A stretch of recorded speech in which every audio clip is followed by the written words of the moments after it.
Happy Thursday, everybody. I am at the end of my 8th week, and I gotta tell you, I must have jinxed myself last week and the week before because the nausea has hit, and it has hit hard, let me tell you. So, I've started eating like every hour and a half is what I have to do in order to combat the nausea. And then right now for supplements, I'm taking about, I think, 18 different pills a day, different tablets. So I should be spreading those out throughout the day, but I don't. I just try and shove them all down all at one time. I've been able to do it every day so far, but I'm sure there will come a time where I will not be able to. With my son, the nausea was so bad, as soon as I put the prenatal, just the prenatal, in my mouth, I started gagging like I was gonna throw up, and so I had to go to a cheaper, lower quality, chewable prenatal and use that. So hopefully I won't have to do that this time. I use right now the Mega Food Baby and Me prenatal, so it's 4 pills a day.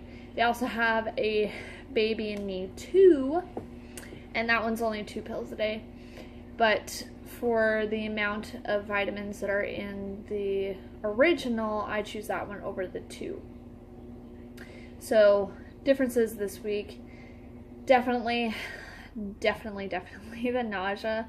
I'm still hungry. I'm still wanting foods more than I was before, because I know I talked about losing my appetite, but I'm getting that back despite the nausea. But I am also not being able to get through my food because of feeling sick. I still don't have any bloating. I don't have any what everyone else is calling showing right now, even though you don't show this early, you just bloat. But I don't have any of the bloating, and everything is still fitting just fine. I did have nipple soreness for about a week or so. I forgot to mention that before, but that's gone now completely. And the nipple soreness was only while nursing my son. But like I said, that's gone completely, so that's nice. My anxiety is a little bit more under control. I haven't noticed it much, and it might just be because I'm focusing on the nausea, so maybe that's a blessing, being able to focus on nausea instead. I am having a hard time right now. We decided not to tell any family and any friends until Christmas, and I usually tell my mom everything. So talking to my mom on the phone, I keep wanting to talk to her about how sick I'm feeling and how excited I am, and I'm having a really hard time not telling her. I also have a sister-in-law that's on a mission right now, and I was like, ooh, maybe I could tell her, just tell her to keep it secret. You know, she's halfway across the world right now, but I decided that we made a promise to each other not to tell anybody, and so I haven't told her either. It's just between us. The other thing I wanted to talk about is I'm still having difficulties with the doctor. I confirmed my pregnancy via a blood test 2 weeks ago, and it wasn't until today that I talked to someone about scheduling an appointment. And this appointment would have been on base, and this base has weird protocols with when to get you in and whatnot, and they couldn't get me in until we would be on leave, so on vacation for Christmas. And so basically I just decided not to use them. Also, I need an early ultrasound, and they won't give it to me. So they said unless I have some sort of acute problem and I go to the emergency room, that they will not give me an early ultrasound, even just to date the fetus. I then called a civilian doctor. I have a second insurance, and so I found one through them. Called that doctor, and I said, I've already confirmed my pregnancy via a blood test. I need to have an appointment and hopefully a dating ultrasound. And they told me the same thing. I could not believe it. They said, we don't do early ultrasounds, and your first appointment is only with a nurse. So you come in with a nurse, you do a bunch of paperwork, and that's it. And they don't see you again until after 12 weeks. I was like, are you kidding me? I I don't understand. If I can give you a hard history of my losses, early losses, 4 different losses, I need to talk to a doctor about what my risks are. I need to see these. I need to talk to people. I need to see these things. I need to make sure my baby has a heartbeat. I need to make sure that if there is a placenta, to see that it looks good. I need to make sure that there's no pocket bleeds anywhere. That happened to me with my son. And they just are, brushing me off and saying that they won't do it. So I did ask, and they said that when I come in and see the nurse, I can try and plead my case and try and get her to allow me to have an early ultrasound. So that's what I'm going to do. I'm going to try that very, very hard. And that is not until next week. So I'll have to tell you how that goes in my next video. Also, my mom called me and she said, hey, I know you had lots of questions about your pregnancy risks, and keep in mind my mom doesn't know I'm pregnant. So she was like, maybe you can come and see my OB while you're visiting us. And when I was pregnant with my son, something happened and I lost the majority of my fluid. I think it was close to 60 to 75% of my fluid in the space of 2 days. And the doctor on call in my office, because my doctor was leaving for the day, said, she's fine, send her home. Well, then I called my mom, who called her doctor, and my mom's doctor was like, if this happened to us, to one of our patients, we would be putting them in the hospital right away on monitoring and probably have an emergency C-section. Well, because of my mom's doctor, that is why my son is alive.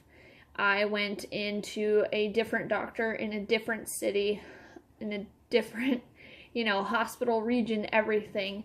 And that doctor agreed to look at me, at which point I had no fluid left, and they did an emergency C-section. So my mom suggested, she said, since you like my doctor, you wanted to ask him questions, why don't you come see him? And I said, okay, not telling her. So I am going to go see her doctor sometime just after Christmas. And my mom doesn't know I'm pregnant yet, so when we get in there, I have to do it after Christmas so that she knows already that I'm pregnant, and we'll just go in there and discuss kind of risks. So since I'm not having an ultrasound and I have a history of conjoined twins, I was concerned about the chances of being pregnant with twins again, or conjoined twins, any of that. Someone told me your risk isn't increased if you have them once, but I don't know, and that's why I wanted to see a doctor about it. So I guess if I don't have an ultrasound before Christmas, I can ask him that. The other thing is the placental abruption with my son, and the IUGR, which is intrauterine growth restriction. And so I'm going to definitely be asking about those 2 things and the chances of those happening again. And also, I'm not exactly sure how he feels about VBAC, but I'm going to ask him if he personally thinks that I am a good candidate for VBAC this time around. For anyone who's wondering, I have a low transverse scar. Everything went well during the surgery. The only reason I had the surgery was because of losing all the fluid. So hopefully, fingers crossed, no second cesarean. And I'm also seeing a chiropractor, and I'm going to be seeing a chiropractor throughout the entire pregnancy to try and help to make sure that the baby this time does not end up breech like my son was. And so far, the chiropractor visits are going really well. My body started learning to be aligned a lot faster than it has in the past, and so the last, I think, 2 or 3 times that I've gone in, there was far less to adjust than before. And on this next appointment, I'm adding a massage beforehand. If anyone is wondering, because I see this question a lot, my mom is a massage therapist, and so you can trust my knowledge, but if you don't, you can look it up anyway. Massage is safe during the first trimester. The reason that some massage therapy clinics or some massage therapists themselves, the reason that they will not do first trimester massages is not because it can cause miscarriage, but rather because the risk of miscarriage is much higher. And they don't want to have to deal with a lawsuit if someone comes in, gets a massage, and then miscarries.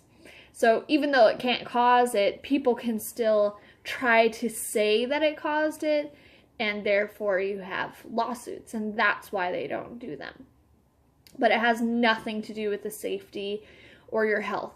Getting massages can actually help with things like back discomfort, hip discomfort, nausea, headaches, all those things, fatigue, all those things that you experience or can experience in the first trimester, massage can be extremely helpful with.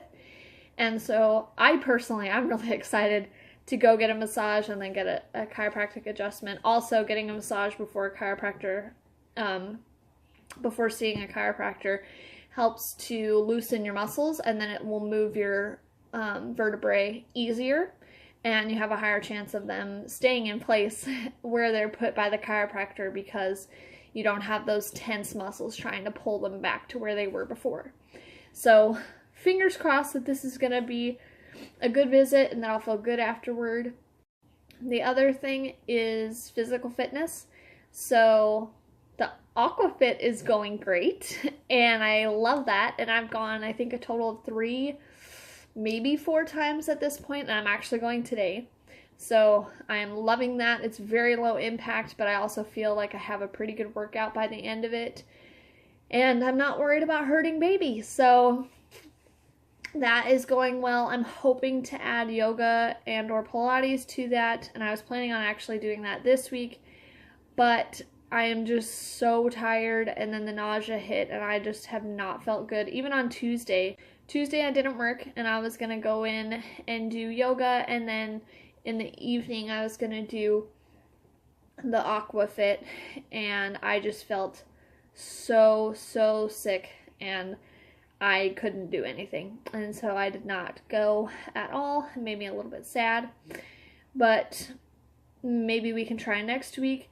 The other thing I forgot to mention about the doctor's office is that with all of my past pregnancies, when I had nausea, I tried all the medication under the sun that they give you, the B6 and Unisum combination, every little tip and trick, and none of it worked for me. The only thing that helped at all was the little, I don't remember what it's called for the life of me, but it's the little pill, little tablet that you put under your tongue, and it dissolves right in your mouth.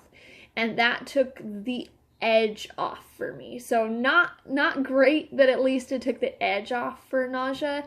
And since my nausea is still manageable right now, I'm hoping that if I get that it will bring it down more than just taking the edge off. But I have to have a doctor's appointment for that, obviously. So that's another reason that I'm going through with a civilian doctor, is that I want to get in there. Even if I just talk to a nurse, even if they don't give me an ultrasound, I can ask for that prescription, and I don't see any reason why they wouldn't give it to me. So hoping that that works out too. Okay, lots of things that I talked about. I'll have lots more to talk about next week, hopefully. I'll have to tell you next week in another video how my diet is going, how the nausea is going, and how it's all affecting each other. So look forward to that. New video coming next Thursday.